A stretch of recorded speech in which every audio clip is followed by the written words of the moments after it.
Hi friends, Darshit blogs. ఉల్లిపాయ పకోడీ చల్లని వర్షంలో చేసుకుంటున్నాం.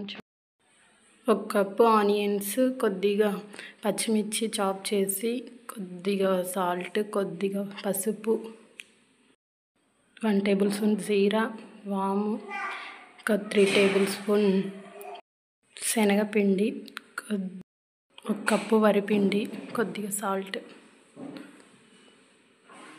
మొత్తం మిక్స్ చేసుకోవాలి. 1 గ్లాస్ వాటర్ వేసుకొని మొత్తం కలపాలి.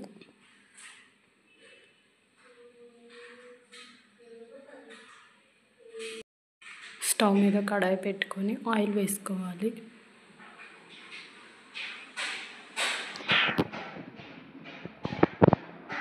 మంచిగా ఆయిల్ మరుగుతుంది. పకోడీ వేసుకోవాలి. ఉల్లిపాయ పకోడీ ఇలా చేయాలి. నా ఛానల్ని ఫస్ట్ టైం చూసినట్లయితే లైక్ చేసి, షేర్ చేసి, కామెంట్ చేయండి, సబ్స్క్రైబ్ చేసుకోండి. దర్శిత్ బ్లాగ్స్.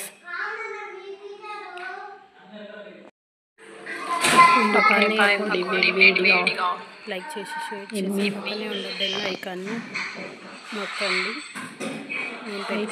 సర్చ్ చేసుకోవాలి. ప్రతి వీడియో చూడొచ్చు.